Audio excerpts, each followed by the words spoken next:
कि सारे उम्मीदवार यहाँ पर जो है वो मौजूद रहेंगी। शैलेंद्र नेगी हमारे साथ, हमारे सहयोगी जुड़े हुए। शैलेंद्र, क्या तैयारियां हैं पीएम के इस पूरे कार्यक्रम को लेकर?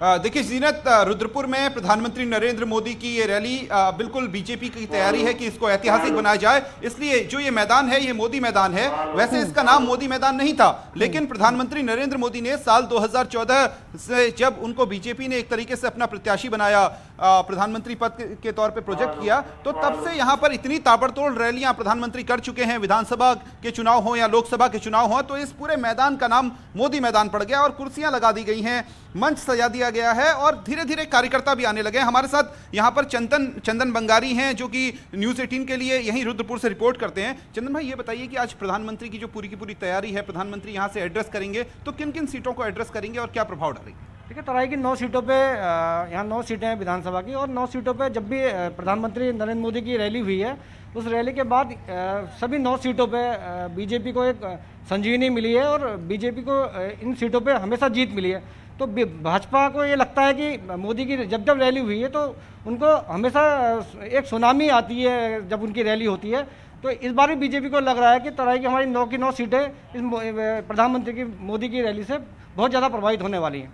तो जीनत, जैसे हम कहते हैं कि उधम सिंह नगर में 9 सीटें और नैनीताल जिले की 6 सीटें, जब प्रधानमंत्री एक तरीके से तराई के इस दिल पर यानी रुद्रपुर में अगर यहां से रैली कर रहे हैं, तो फिर उसका संदेश पूरी की पूरी नैनीताल और उधम सिंह नगर जिले में जाता है। और विशेष तौर पे क्योंकि उधम सिंह नगर जिला बहुत ही महत्वपूर्ण है बीजेपी के लिए इस बार, क्योंकि यहां से जो 9 सीटें आती हैं, पिछली बार यहां से 8 सीटें जीती थी बीजेपी ने और महज 1 सीट थी जसपुर की जिसमें कांग्रेस के प्रत्याशी जीतने में सफल हुए थे। इसलिए एक ऐतिहासिक विक्ट्री साल 2017 में इस उधम सिंह नगर जिले से दर्ज की थी। लेकिन इस बार खास इस मायनों में भी है क्योंकि उधम सिंह नगर जिले की खटीमा सीट से खुद सीएम पुष्कर सिंह धामी, जिन्हें 2022 में सरकार बनने की स्थिति में बीजेपी लगातार कह रही है कि यही मुख्यमंत्री बनेंगे, इन्हीं के नेतृत्व में चुनाव होगा, तो वो भी यहीं से चुनाव लड़ रहे हैं, इसी जिले से चुनाव लड़ रहे हैं। उसके अलावा जो रुद्रपुर की सीट है, यहां पर राजकुमार ठुकराल जो सिटिंग विधायक थे, उनका टिकट काट करके किसी दूसरे कैंडिडेट को उतारा है। शैलेंद्र, अपडेट्स आपसे लेते रहेंगे, लेकिन हमने दूसरी तस्वीर भी दिखाई जो मुख्यमंत्री पुष्कर सिंह धामी प्रचार प्रसार कर रहे थे। बहुत ही महत्वपूर्ण हो चुका है चुनाव।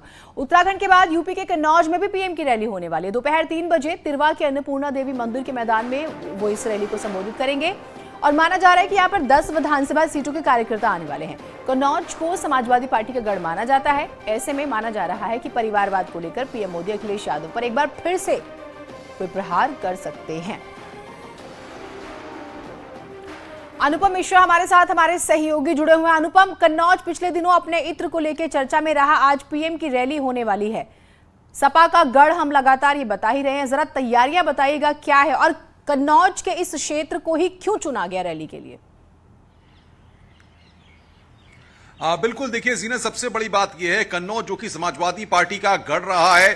पिछले वक्त में आपने देखा कि जिस तरीके से इत्र कारोबारी के यहां से भारी संख्या में पैसे की बरामदगी हुई, ऐसे में कन्नौज जो है आसपास की बेल्ट में एक मैसेज देने के लिए सियासत का सबसे बड़ा केंद्र बन सकता है, क्योंकि एक तो समाजवादी पार्टी का गढ़ है, दूसरी तरीके से जिस तरीके से वहां पर कार्रवाई हुई और व्यापारी के यहां से भारी मात्रा में पैसे बरामद हुए, और सबसे बात यह है कि इत्र के कारोबार को लेकर जिस तरीके से कहा जाता है कि समाजवादी पार्टी ने इत्र के कारोबार को लेकर के कुछ भी खास कदम नहीं उठाए।